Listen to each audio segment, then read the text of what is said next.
Welcome to Sasi media. நம்ம திவ்யா அவர்கள் 40 லட்சம் செலவு பண்ணி டைட்டில் வின்னர் ஆயிருக்காங்க அப்படிங்கிற ஒரு செய்தி இன்னைக்கு சோஷியல் மீடியாவில் பார்க்க முடியுது.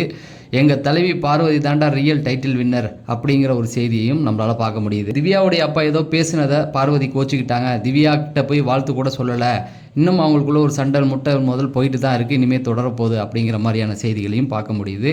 அடுத்து பார்த்தீங்கன்னா கானா வினோத்துடைய அந்த ஒரு வருத்தத்தை நேற்று பார்த்தோம். இது எல்லாத்துக்கும் மேலே விஜய் சேதுபதி சொன்ன ஒரு வார்த்தை வெளியில் இருக்க நிறைய பேரை குத்திருச்சு. இது எல்லாத்தையுமே தான் இந்த வீடியோவில் பார்க்க போகிறோம். நீங்கள் நம்ம சேனலுக்கு புதுசாக இருந்தால் சேனலை சப்ஸ்கிரைப் பண்ணிடுங்க, வீடியோவை லைக் பண்ணிடுங்க, ஹை பட்டனை தட்டி விட்டுருங்க. தொடர்ந்து பிக் பாஸ் சார்ந்த அப்டேட்டுகள் நம்ம கொடுத்துக்கிட்டு தான் இருப்போம். இன்றைக்கி சோஷியல் மீடியாவை எங்கே பார்த்தாலும் பார்வதி தான் ரியல் வின்னர் அப்படிங்கிற மாதிரியான போஸ்ட் நிறையா வந்துக்கிட்டு இருக்குது. இதுக்கு காரணம் ஒன்று தான், பார்வதியை வச்சுக்காத, கொஞ்சம் கைட்டி விட்டுருன்னு கமருதீன்கிட்ட சொன்ன அந்த ஒரு விஷயமா இருக்கட்டும், கார் டாஸ்கில் அங்கே உட்காந்து பார்வதியை ரொம்ப ட்ரிகர் பண்ண விஷயமா இருக்கும். இதெல்லாம் பார்வதியோடைய ஃபாலோவர்ஸால் தாங்கிக்கவே முடியல. தொடர்ந்து திவ்யா ஜெயிச்சதுக்குனால இந்த மாதிரியான விஷயத்தை அவங்க தொடர்ந்து போட்டுக்கிட்டே இருக்காங்க. இன்னும் சொல்ல போனால் நேற்று ஃபினாலே என்ன நடக்க போகுதுங்கிற அப்டேட்டை விட பார்வதியை பற்றின அப்டேட்டுகள் நேற்று அவங்க வந்தாங்களா இல்லையா, வந்துட்டாங்க அப்படிங்கிற மாதிரியான நிறைய செய்திகளை அப்டேட் பண்ணிக்கிட்டே இருந்தாங்க. சரி, என்னை பொறுத்த வரைக்கும் என்ன அப்படின்னு பார்த்தீங்கன்னா, பார்வதியை விட்டு கொடுக்க அவங்க விரும்பலை அப்படிங்கிறது தான். அதுவும் திவ்யாவுக்கு முன்னாடியே விட்டு கொடுக்கக்கூடாது அப்படிங்கிறது தான். அதுக்கு ஏற்ற மாதிரி திவ்யா ஜெயிச்சதுக்கு அப்புறம் பார்வதியாக கமருதீனும் பக்கத்தில் போகலை, அவங்கள விஷ் பண்ணலை அப்படிங்கிற மாதிரி தான் சொல்கிறாங்க. இன்னும் அந்த கோபத்தில் தான் 2 பேரும் இருக்காங்க அப்படிங்கிற மாதிரியான செய்திகள் நிறைய வந்துக்கிட்டு இருக்கு. பார்க்கலாம், அவங்களுடைய இன்டர்வியூ வரும்போது தான் இதெல்லாம் நல்லாவே நமக்கு கிளியராக தெரியும். இப்போக்கி அறக்க பறக்க அந்த செய்திகள் வந்துக்கிட்டு இருக்கு. அதே போல் திவ்யாவுடைய அப்பா காற்றடிச்சது போல் சிலர் போயிட்டாங்க அப்படிங்கிற மாதிரி சொன்ன வார்த்தைகள் பார்வதியை தான் குறி வச்சு சொல்லியிருக்காங்க அப்படிங்கிற ஒரு வருத்தமும் அவங்கள்ட்ட பார்க்க முடியாது. அதாவது சோஷியல் மீடியாவில் பார்க்க முடியுது. நிறைய ட்ரோல் பண்ணிக்கிட்டு இருக்காங்க. அதாவது திவ்யாவை சார்ந்தவர்கள் பார்வதியையும், பார்வதியை சார்ந்தவர்கள் திவ்யாவையும் இப்படி ட்ரோல் பண்ணி அடிச்சுக்கிறத நம்மளால் பார்க்க முடியுது. இது இருக்கட்டும், கானா வினோத்துடைய முகத்தில் ஒரு வருத்தம் தெரிஞ்சதை நீங்கள் பார்த்துருக்கலாம். ஏன்னா கானா வினோத் தான் உண்மையான டைட்டில் வின்னர். அங்கே அவர் இருந்திருந்தாருன்னா திவ்யாவுக்கு டைட்டில் கிடைச்சிருக்காது அப்படிங்கிறது 100% நிதர்சனமான உண்மை. பிக் பாஸை ரசிக்கிற யார்கிட்ட வேணாலும் போய் நீங்கள் கேட்டிங்கன்னா இந்த சீசனுடைய ரியல் வின்னர் உண்மையாகவே இப்போ வினோத் அவர்கள் தான். ஆனால் வினோத் அவர்கள்ட்ட ஒரு வருத்தம் தெரிஞ்சது. காரணம் என்னென்னா, அந்த பணத்தை நம்மளால் எடுக்க முடியல, நம்ம அவசரப்பட்டு அந்த 18 லட்சம் எடுத்துட்டோமோ அப்படிங்கிற ஒரு வருத்தம் அவருக்கு நிறைய இருந்தது அப்படிங்கிறது தான். கொஞ்சம் அவசரப்படாமல் இருந்தால் அவருக்கு 50 லட்சம் பணமும் கிடைச்சிருக்கும், அவருடைய சம்பள பணமும் கிடைச்சிருக்கும், ஏன் மாருதியோடைய காரும் அவருக்கு கிடைச்சிருக்கும். இதெல்லாம் பார்க்கும்போது கொஞ்சம் மனுஷன் வருத்தப்பட்டிருப்பார். இதில் முக்கியமான விஷயம், அவர் பணத்தை எடுத்துகிட்டு திரும்ப ரிட்டர்ன் வரும்போது உடம்பு சரியில்லை அப்படிங்கிற மாதிரி சொல்லியிருப்பார். உண்மையிலேயே அவர் வெளியில் ஒரு சில விஷயங்களை பார்த்து அவருக்கு மன ரீதியாக சில கஷ்டங்கள் வந்திருக்கு அப்படிங்கிறது தான். சரி, என்னதான் இருந்தாலும் அவராக எடுத்த முடிவு தான். எனக்கு என்னமோ அதில் ஒரு டவுட் இருக்குது. வியானா, ரம்யா, பிரவீன் இவங்க 3 பேருமே ஒரு சில விஷயங்கள் பண்ணாங்க. இந்த 3 பேருமே ஒரு சில விஷயங்கள் பண்ணாங்க, அவர் ட்ரிகர் பண்ணாங்க. இருக்கட்டும், கொஞ்சம் நாட்கள் ஆகட்டும், அதை பற்றி நம்ம அப்புறம் பேசலாம். அவங்க 3 பேர் மேலே தான் எனக்கு டவுட் இருக்குது. ஏன்னா ரம்யா ஒரு வார்த்தை சொன்னாங்கல்ல, நான் கிட்டக்க இருந்தால் எடுக்க விட்டுருக்க மாட்டேன்ட்டு. ஆனால் அவங்க கிட்டக்க தான் இருந்தாங்க. ஆனால் இப்போ கானா திரும்ப வீட்டுக்குள்ளே வரும்போது அவர் மூஞ்சை பார்க்க கூட இல்லாமல் பெட்ரூமில் உட்காந்துருப்பாங்க. அதை தெளிவாக காமிச்சாங்க. கொஞ்ச நாள் ஆகட்டும், இதை பற்றின விஷயங்கள் நிறையா வெளியில் வரும். அதே போல் திவ்யா அவர்கள் 40 லட்சம் செலவு பண்ணி இல்லை 35 லட்சம் செலவு பண்ணி இந்த டைட்டிலை வின் பண்ணியிருக்காங்க அப்படிங்கிற செய்திகளை கடந்த 2 நாட்களாக சோஷியல் மீடியாவில் நீங்கள் பார்த்துருக்கலாம், யூடியூப்பில் பார்த்துருக்கலாம். எல்லாருமே அதிகமான தம்ப்நெயில் இதை வச்சுருக்காங்க. உண்மையிலே அவ்வளோ செலவு பண்ணியிருக்காங்களா அப்படின்னு கேட்டிங்கன்னா கண்டிப்பாக அவ்வளோலாம் செலவு பண்ண மாட்டாங்க. ஏன்னா வின்னருக்கு எவ்வளோ வரும், டேக்ஸ் எல்லாம் போக கையில் வர்றதே ஒரு 36 லட்சம் தான் வரும். இதில் 35 லட்சம் செலவு பண்ணி அதில் என்ன டைட்டில் எடுக்க முடியும்? ஓகேவா? அதனால் அதில் சுத்தமாக வாய்ப்பே கிடையாது அப்படின்னு. அப்போ பிஆர் இல்லையான்னு கேட்டிங்கன்னா கண்டிப்பாக திவ்யாவுக்கு பிஆர் இருக்காங்க. அது மொதல் நாளே கன்ஃபார்ம் பண்ணிட்டாங்க. ஏன்னா திவ்யா வீட்டுக்குள்ளே வந்த உடனேயே போஸ்டர் சும்மா இறக்கி விட்டானுங்க சோஷியல் மீடியாவில்.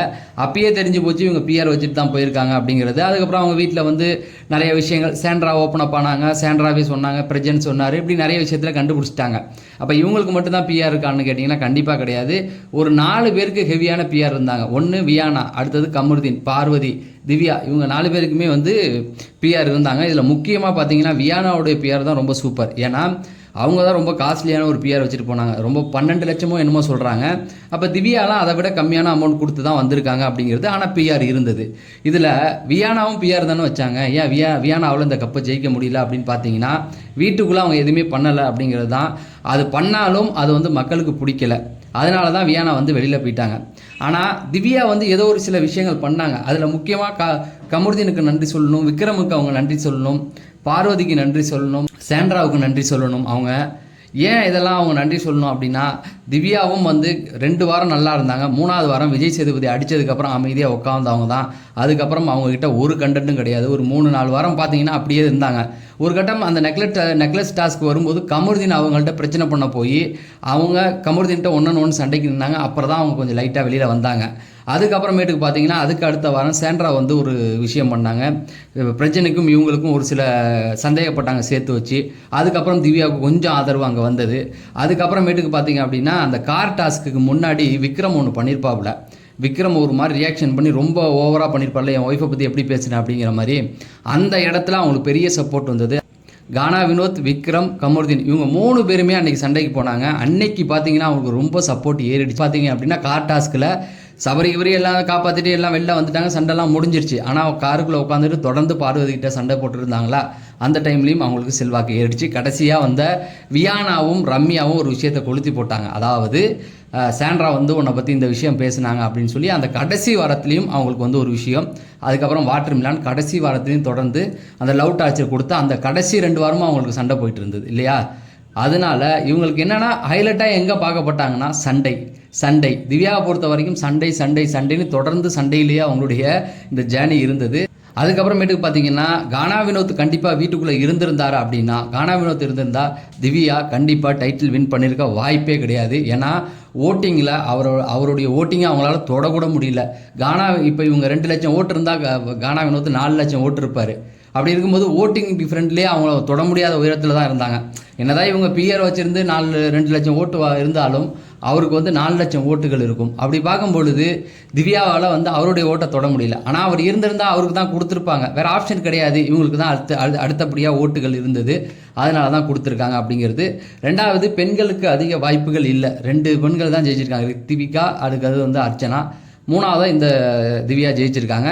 ஸோ என்னை பொறுத்த வரைக்கும் என்னென்னா ஏதோ ஒரு விஷயம் பண்ணியிருக்காங்க. அதனால தான் வந்து அவங்களுக்கு வந்து டைட்டில் கிடைச்சிருக்கு அப்படிங்கிறது தான். சபரிக்கு ஏன் கிடைக்கல அப்படின்னு சொன்னால் அவர் என்ன பண்ணியிருந்தாலும் அவர் வந்து எதுவுமே பண்ணலன்னு சொல்கிறவங்க நிறையா பேர் இருக்காங்க. நிறைய பேர் வந்து நிறைய பண்ணியிருக்காருங்க. பண்ணாமலாம் சில வாரம் வந்து எப்படி திவ்யா உட்காந்துருந்தாங்களோ அதே போல் அவரும் உட்காந்துருந்தார் அப்படிங்கிறது தான். ஃபஸ்ட்டு வந்தப்போ இருந்தார்ல சபரி 1 மாதம், அதே போல் அவர் இருந்திருந்தா அவர் வந்து டைட்டில் வின் பண்ணியிருப்பாருன்ற மாதிரி நிறைய பேர் சொல்கிறாங்க. அப்படி இருந்திருந்தாலும் அவருக்கு வந்து வாய்ப்புகள் கிடைச்சிருக்காது. ஏன்னா சபரியை பொறுத்த வரைக்கும் எல்லாருமே அவர் சேனல் ப்ராடக்ட் அப்படிங்கிற மாதிரி தான் சொல்கிறாங்க. திவ்யாவாக இருந்தாலும் கமருதீனாக இருந்தாலும் இவங்களை விட சபரியை தான் சேனல் ப்ராடக்ட்னு அதிகமாக சொல்லுவாங்க. காரணம் என்ன, 5வது சீசனில் ராஜ்பாய், பிரியங்கா இருந்தாங்க. 2 பேருமே சேனல் ப்ராடக்ட் தான். ஆனால் ராஜ்பாயா பிரியங்காவை நீங்கள் கனெக்ட் பண்ணும்போது இதில் யார் சேனல் ப்ராடக்ட்டை அதிகமாக தெரியுவா? ஒருவேளை பிரியங்காவுக்கு கொடுத்துருந்தா அப்பட்டமாகவே தெரிஞ்சிருக்கும் இல்லையா. அந்த மாதிரி தான் இந்த இடத்துல திவ்யாவும் சபரியும். அதனால் சபரிக்கு வந்து என்ன தான் பண்ணாலும் சேனல் சப்போர்ட் பண்ணியிருக்காது அப்படிங்கிறது தான் என்னுடைய கருத்து. கடைசியாக விஜய் சேதுபதி வந்து சொன்னார்ல, நீங்கள் போடுற மீம்ஸு ட்ரோலு எல்லாம் பண்ணிக்கிட்டே இருங்க, நீங்கள் உங்களால் உட்காந்து தான் பண்ண முடியும், நான் வந்து நின்றுட்டு என் வேலையை பார்த்துட்டு போனார் இல்லையா. அது நிறைய பேருக்கு ட்ரிகர் பண்ணிச்சோ இல்லையா. போன வாட்டி ஒரே ஒரு வாரம் வந்து எடுத்துகிட்டு போனார்ல, அவர் நிறைய ட்ரிகர் பண்ணி விட்டுச்சு. அவர் வந்து இறங்கி சம்பவம் பண்ணிகிட்டு இருக்காரு. அப்படி பண்ணுவேன், இப்படி பண்ணுவேன், நீ வந்து நல்லாவே பண்ணல, நல்ல ஹோஸ்ட் இல்லை அப்படிங்கிற மாதிரிலாம் புலம்பிக்கிட்டு இருக்காரு. சரி, அது ஒரு பக்கம் இருக்கட்டும். கடைசியாக என்னை பொறுத்த வரைக்கும் திவ்யாவுக்கு வந்து டைட்டில் டிசர்வ் இல்லை அப்படிங்கிற மாதிரி சண்டைகள் போயிட்டு இருக்கு. ஒரு தரப்பு என்ன சொல்கிறாங்க, பார்வதி தான் டிசர்வ், அவங்க இருந்திருந்தால் திவ்யாவுக்கு டைட்டில் கிடைச்சிருக்காது அப்படிங்கிற மாதிரி சொல்கிறாங்க. இந்த பக்கம் பார்த்தீங்கன்னா திவ்யா வந்து பார்வதியை விட திவ்யா தான் பெட்ரு அப்படிங்கிற மாதிரி ஒரு சண்டைகள் போயிட்டு தான் இருக்குது. இது கொஞ்ச நாள் நீடிச்சுக்கிட்டு தான் இருக்கும். அதுக்கு வந்து ஒன்றுமே பண்ண முடியாது. ஏன்னா 2 பேருக்குமே பர்சனலாக ஒரு பிரச்சனை இருக்கிறதுனால அந்த பிரச்சனை வந்து அவங்களாம் இன்டர்வியூ கொடுத்து அதை பேசுகிற வரைக்கும் இதை வந்து கொண்டு போயிட்டு தான் இருப்பாங்க. இதில் அவங்களுக்கு சம்மந்தம் இருக்குது சம்மந்தம் இல்லை அப்படிங்கிறத தாண்டி அவங்க நேராக வரணும், வந்து மக்கள்கிட்ட அந்த இன்டர்வியூ மூலியம் சில விஷயங்களை பேசணும். ஒருத்தவங்க இன்னொருத்தவங்களை பற்றி நல்ல விஷயங்களை சொல்லும்போது தான் இந்த விஷயங்கள் வந்து அடங்கும். இல்லை அப்படின்னா தொடர்ந்து இந்த பிரச்சனைகள் போயிட்டு தான் இருக்கும். நம்ம தொடர்ந்து அப்டேட்டுகள் கொடுத்துக்கிட்டு இருப்போம். அதை தெரிஞ்சுக்க நம்ம சேனலை சப்ஸ்கிரைப் பண்ணுங்கள் அப்படிங்கிறத சொல்லி நான் விடைபெறேன். நன்றி, வணக்கம்.